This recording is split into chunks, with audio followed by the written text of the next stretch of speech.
Welcome to your Memorial Day weekend. Today on Marketing Update. Is pizza in Spanish still pizza? Are penguins really out to trounce small businesses? And can Facebook really get a high school student elected to public office? These burning questions and more answered shortly on Marketing Update.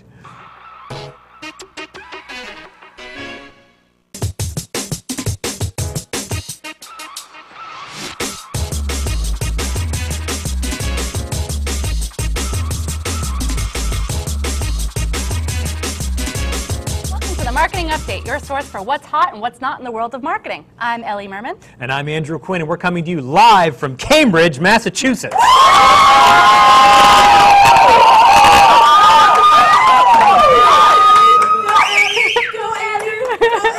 Very excited group for show number 202.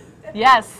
We do have an amazing audience. I think that they're going to raise the level of our show today. The bar is going up a little bit. Yes, that's right. The last show was mediocre. This will be tepid. Yes. Just above mediocre. Great things in store. As usual, interact with us on Twitter. Hashtag is MKTGUp for the Marketing Update. Old episodes are on iTunes. Leave us 5-star reviews so that we feel good about ourselves. And finally, please come out. We love to have a live studio audience here Fridays at 4 o'clock. We have drinks that maybe I'm not supposed to talk about, and also soda and water. So feel free to come out. We love to have people. Beverages. Beverages. We used to do in college, like just put asterisks in the vowels, even if it didn't make any sense. Of course. Yes, beverages. Yeah. All right. Ellie? On that note. Let's get down to business. Marketing business. Our first story. This one's really interesting. Free pizza deal for orders that are made in Spanish, and they raised a lot of eyebrows. So there's a pizza chain down in the Southwest, headquartered out of Dallas, Texas, called Pizza Patron. Of course, I wondered if that was pizza and tequila shots. I think that's a brilliant business model. It is. But just looking at their price point, that's clearly not what they're doing. Clearly. What was the price point on that? The large pizza? $4.99 for a large pizza. Yeah. I think you're just paying for the shot. Yeah, I'm pretty sure that it's more like shots of mezcal and not Patron. But with that said, the chain has an offer running where on June 5th from 5 to 8, if you order a large pizza in Spanish, they'll give it to you for free. Yeah.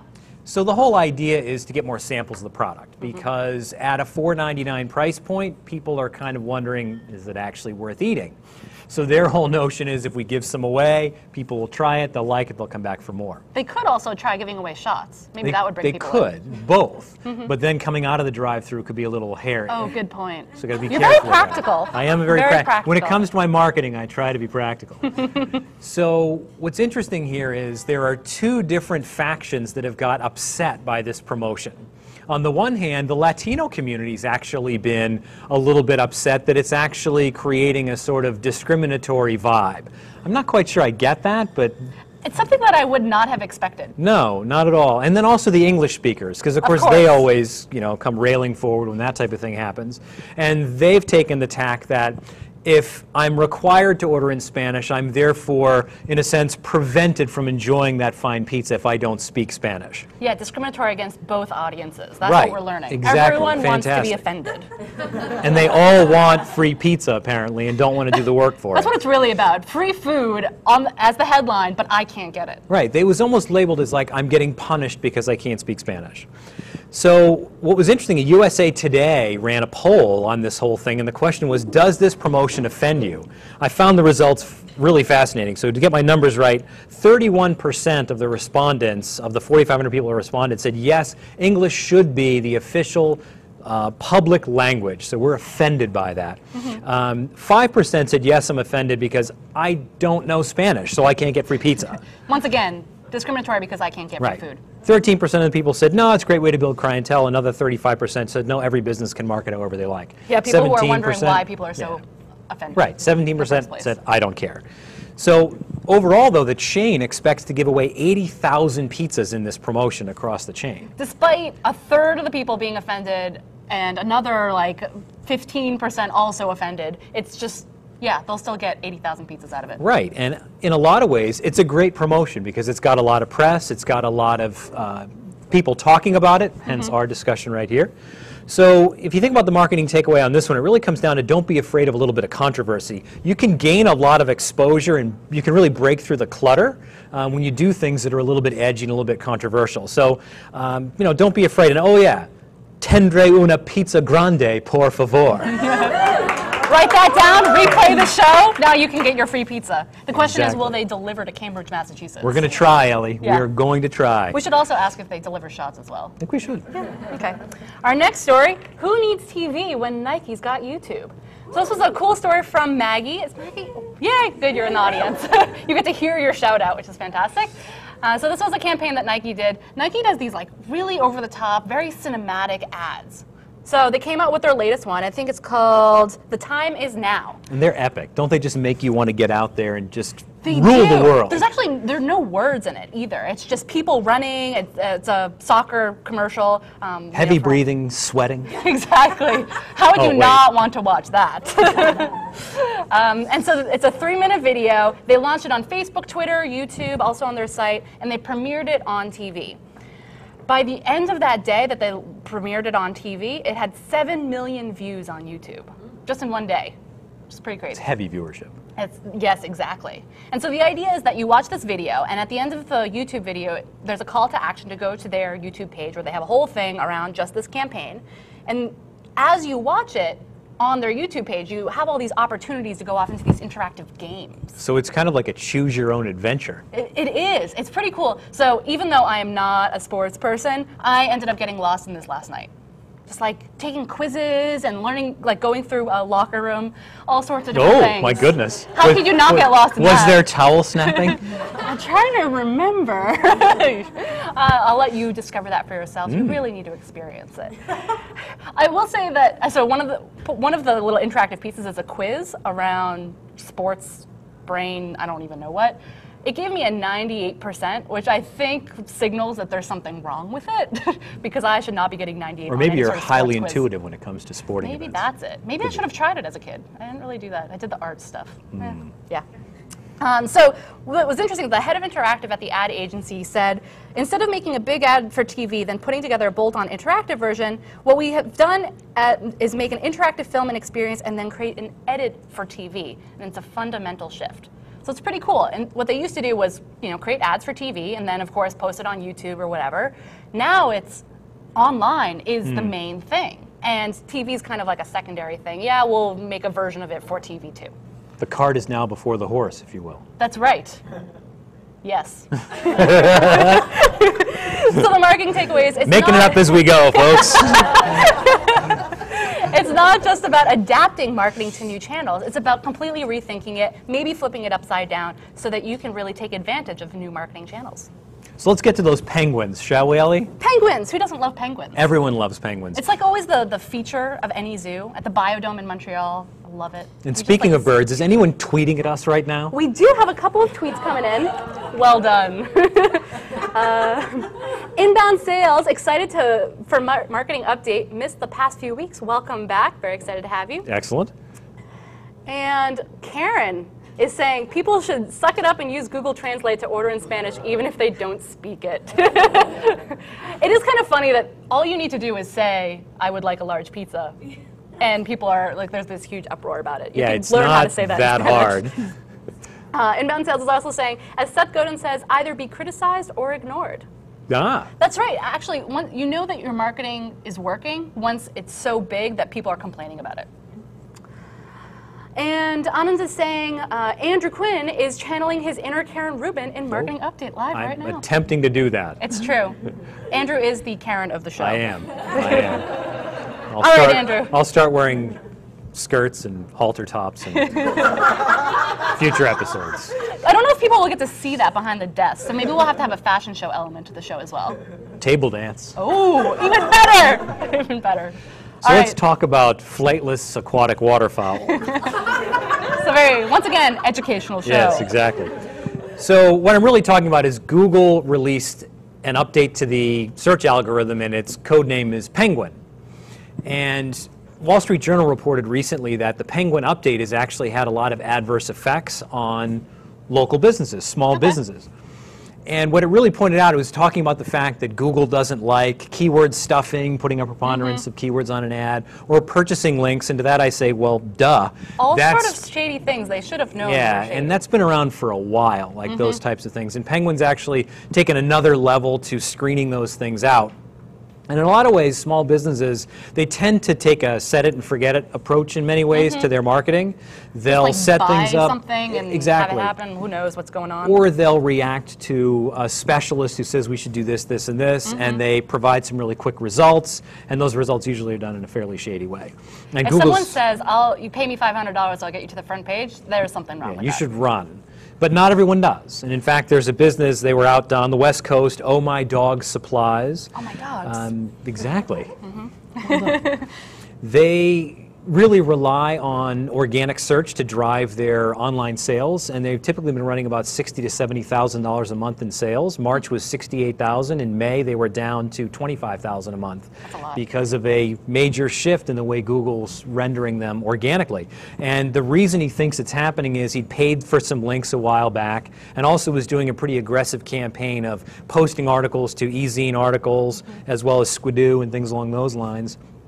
And he has a real sneaking suspicion that that's what caused it, because no one really knows for sure what's dropping it down. It's good that he has some ideas, but again, maybe not the best practices. Right, and of course, according to Matt Cutts, the guru at Google on all things SEO spam, the algorithm really is designed to try and stop that web spam. So really, when you think about it, the takeaway for this whole thing is the algorithm changes all the time.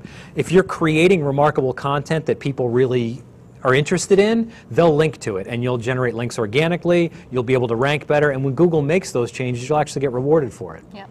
So do things the right way, and if you're not sure how, we'll teach you. So now I realize, of course, I missed the sign, which maybe this is a good opportunity to do the whole like crumple, throw at the camera I thing. think that's a fabulous idea, and I'll hold this one up. Good job. All right, great. Our next story on the local thread, local plus social equals better advertising. So this was... That didn't work. That almost worked. That would have been very slick, though. We It can would keep have been, practicing but, like yeah. different techniques. I think that'd be great. So this is a study published by eMarketer showing that social network advertising is going to be up 43% this year, for a total of maybe around $4 billion. It's a big gain. It is big. And even among that, the local ads and the non-display ads that were on social media were the ones, maybe a smaller portion of social ad spending altogether, but were growing at an even higher rate. So lots of this very targeted stuff happening in these new channels. Of course, SMBs are maybe not capitalizing on all of this so much because there aren't a lot of tools around it, maybe not a lot of education. We might have a little bit of something there for you as Some well. software here at HubSpot that'll help you manage all that stuff. And Shameless self-promotion once again. This is a HubSpot show. Of course With it is. the logo and everything. Yeah. Indeed. So some things to help you there. And on that note, Facebook actually launched a promoted posts feature this week. So they've been doing sponsored stories. This is another way to have advertising or sponsored posts in your newsfeed. So the idea is that you have a post on your page and you can promote it to different targeted networks as well. One of the cool things is that you can start to get some analytics. So you can have it show up organically in people's news feeds as well as this promoted advertising as well. And then you can get analytics on how many people did you reach organically, how many paid, what was your response rate, things like that. Obviously in mobile, that makes it a little easier for Facebook to try and capitalize on mobile screens as well, because you can't do as much Exactly. advertising on the real estate there. Yeah, so Facebook's definitely trying to ramp up their non-display advertising for businesses. So lots of good stuff there in terms of the advertising world. And the marketing takeaway here is the more segmented and targeted your marketing can get, the better results you'll also get. So look out for more techniques to do that. Little All right. point counterpoint on that one, Ellie. Speaking of Because Facebook just advertising, as eMarketer is talking about whether or not small businesses are spending more, is there really a problem with Facebook advertising? Another article recently came out based on a study from the Associated Press and CNBC, and they were looking at Facebook advertising. What they found out is that 83% of Facebook users in the poll rarely or never click on Facebook ads or sponsored not surprised. stories. And I don't think I've ever clicked on anything. No, I know any I ads. haven't. But that doesn't mean that they don't work, because it's how you measure that and what your intention is for those ads. Because the other thing to remember is there's 900 million people on there and you're able to get your brand in front of them. And that's another thing to think about is brand awareness, or what are you trying to accomplish within that advertising. That's a great point. Like, Facebook has these notoriously low click-through rates on their ads, like 0.04%, 0.05%. Not too great there, but what that means is if you're paying per click, you're getting a ton of impressions. So if your goal is really to get as many eyeballs as possible, this is a great way to kind of get in there and get a lot of reach. And in fact, Social Fresh had done a study on that, and they found that about 61% of US Facebook advertisers were using it for brand type awareness. On the flip side, though, the other 40% were really using it to drive some sort of conversion event. Those people are probably on the dissatisfied side of the scale. I don't know, we get a lot of bang for our buck, I think, on Facebook, but we're not spending, I don't think, that much because there's a really low click-through rate on Facebook. So it's all about your budget and what you're really expecting. I think so. And the key takeaway there is that no particular type of advertising is bad. It's just whether or not that medium is the right medium for you. So the real key thing here is just make sure you know what you're trying to achieve. Just measure, test, and repeat. Measure, test, repeat. Measure, test, repeat. Repeat. Cool. All right, so one more comment from Twitter. We've got Anand saying, Black Hat SEO tactics have been grounded and left in the cold by Google's Penguin update. Pun intended. Wow. Very nice. Very nice. All right, so our final story, a high schooler using social media to get elected. So this is a cool story about a New York high school student. I love this one. It's pretty cool. So this was on Mashable, I believe. And it was all about this high schooler, Josh Lafazan, and he broke all sorts of records because he was elected to his school board's or school district's board in this town in New York. So this isn't like, student council. No. This is like the real deal, This like is a public legit. office. Yeah, and so he's the youngest to ever be elected to this sort of office, and he did it by using the web and using social media. So some pretty cool stuff. Fancy that. And it wasn't even that he won by this tiny margin or this is this tiny town. He won by 2,000 votes. It was a landslide. It was 82% of the total votes, and they had higher than normal turnout. So crazy stuff there. So he did it by first creating a website. He was actually the only candidate to have a personal website. He also used Facebook a ton and a video platform called Spreecast, I believe. Yep. And Have you ever used Spreecast? I wasn't familiar with that. I actually heard about it before, but it's one of those video platforms. He did all these interviews that, his campaign manager, also a high schooler, would interview him and do these face-to-face town halls through Spreecast and Facebook. And so they do these town halls. It would take hours because he would actually sit there and answer every single person's question. What's pretty remarkable is without a big budget, he was able to really connect with the constituents in his local area and really let them see what he was all about. Yep. And it worked. They connected with him and they voted him in a ridiculously high amount. I mean, it is really amazing what that social connection can do relative to what you're trying to accomplish. Yeah, the engagement that he had was just insane. He posted just a simple thank you to his supporters on Facebook, and that alone, I think, got 200 or 400 likes. Just that one post. And then there was this other incident with his father. So this was when the campaign got a little bit negative. A smear campaign? A smear campaign that was corrected by social media.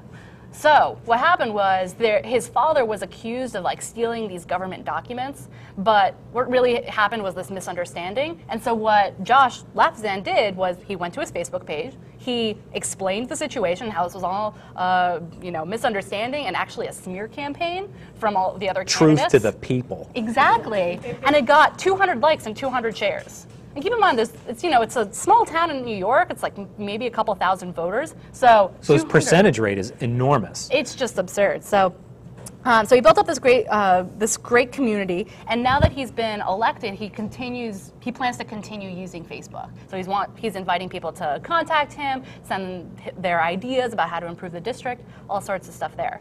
Establishing a relationship and maintaining it. Yeah. So the marketing takeaway here is think about how you can use new technologies to completely, blow the competition out of the water. Think about how you can reach new people directly using new marketing channels. And Ellie, I think that brings us to the marketing tip of the week, unless there's anything compelling happening on the Twitters. We have so many good things, but I think that we can move on to the marketing tip of the week. Fabulous. So what we would like you guys to consider is just take a moment and rethink the way you're doing marketing. If you're doing things the way you've always done them, you're going to get the results you've always got. So think of ways you can stir the pot with your audience. Don't be afraid to push the status quo. Don't be afraid to fail, right? Measure, test, repeat. Measure, test, repeat. Yes. Good stuff there. All Very right. good stuff. So that brings us to the end of the show and the end of our week. How was your week? Do anything fun? You know, I had a couple of cool things happen this week. Most importantly, I just wrapped up a nice round of new manager training at HubSpot. Ooh, Company's very growing exciting. well, trying to really help people be as effective as they possibly can in satisfying all our great customers around the country and around the world. Just making people better leaders. It's Yeah. a pretty cool thing. New Just happy about program, and that. it's like a huge hit. Indeed it is. Much appreciated in the company, so that's really exciting.